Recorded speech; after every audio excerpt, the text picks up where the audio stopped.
Bonjour chers amis, François, expert de yoga et de méditation. Alors, je voulais vous parler aujourd'hui d'un concept qui est très important. C'est le concept des deux vérités, donc la vérité relative, la vérité absolue. Pourquoi? Parce que parfois, on philosophe, on débat sur certaines choses et on n'arrive pas toujours à être d'accord. Donc ça, c'est vrai qu'il y a une vérité qui est toute relative par rapport aux perceptions individuelles, par rapport aux expériences qui sont les nôtres, par rapport aux croyances que l'on a pu construire, par rapport aux filtres culturels que l'on peut avoir, sur laquelle on a construit aussi ses croyances. Donc, c'est vrai que la réalité relative, elle se réfère à la façon dont nous percevons les choses, c'est-à-dire à la façon dont les choses nous apparaissent. Et certaines choses peuvent m'apparaître à moi d'une certaine façon et peuvent vous apparaître à vous d'une autre façon qui n'a absolument rien à voir. Et en ce sens, on parle de réalité relative. Et au-delà de cette vérité relative, il y a un autre plan de compréhension, puisqu'il s'agit bien de ça, de compréhension, où là on peut être tous d'accord, et c'est la vérité absolue. Mais bien sûr, on n'a pas forcément accès, nous, à notre niveau, à cette vérité absolue.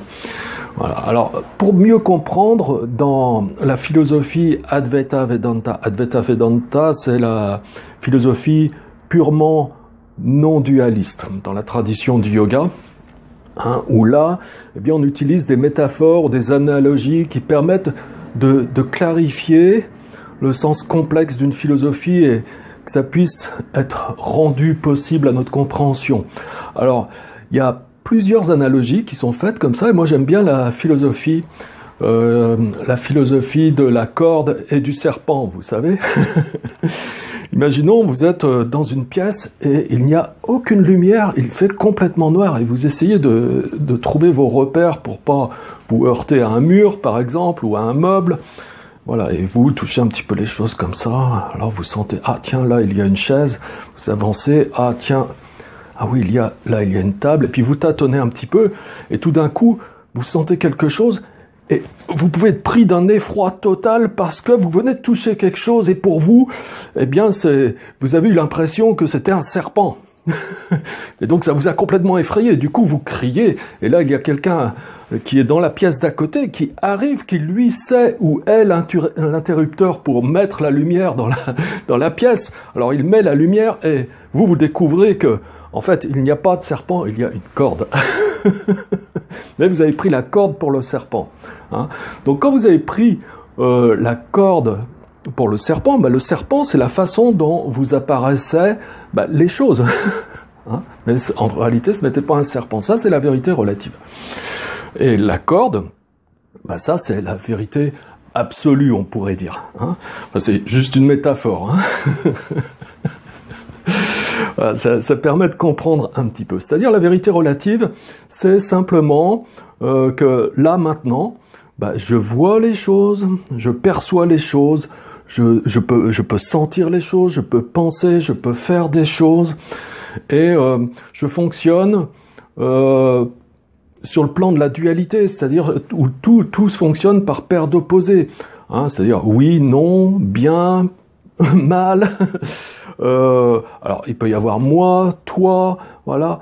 On est toujours sur le plan de la dualité, et c'est ce qui, pour nous, est notre grand dilemme et qui est cause de souffrance finalement, puisque on compartimente absolument tout, on sépare tout, on oppose les choses, on compare les choses les unes aux autres, et finalement on crée comme ça, comme des oppositions, des conflits.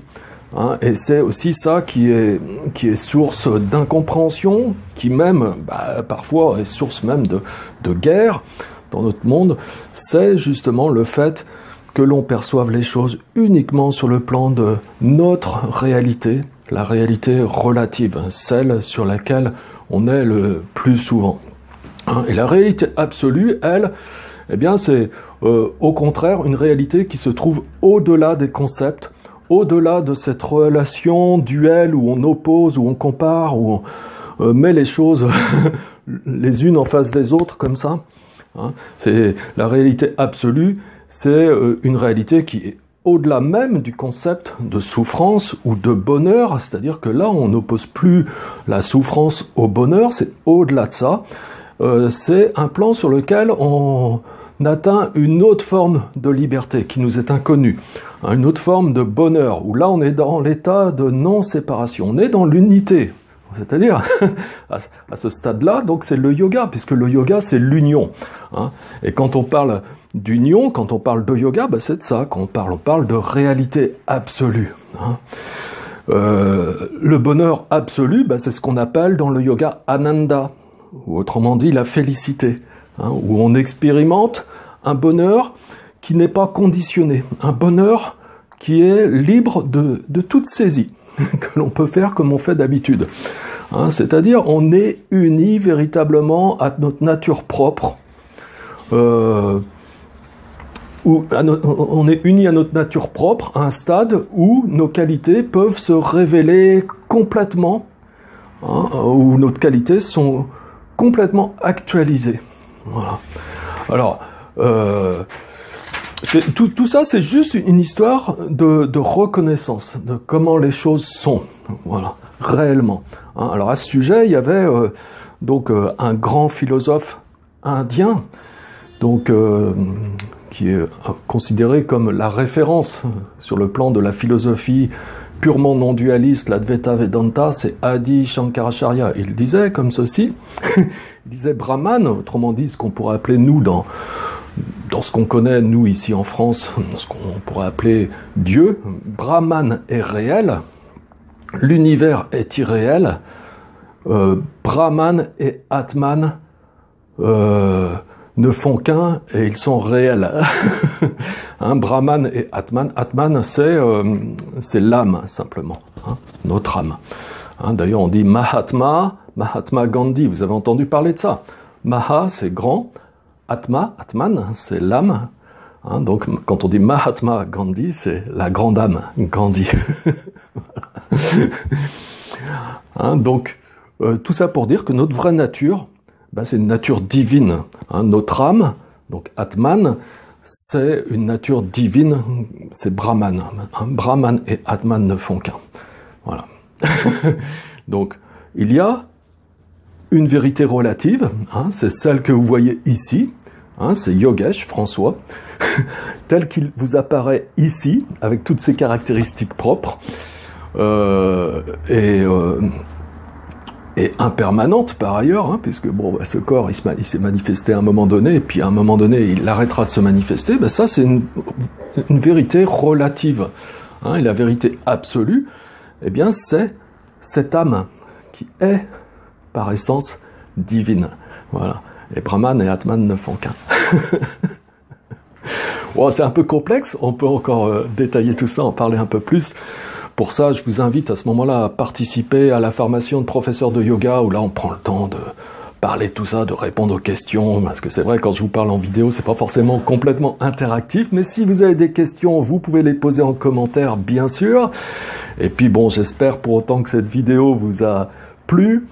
Et puis je vous dis à très bientôt mes amis. Si ça vous a plu, ben, cliquez sur j'aime et abonnez-vous à la chaîne si ce n'est pas encore fait. À bientôt mes amis, au revoir.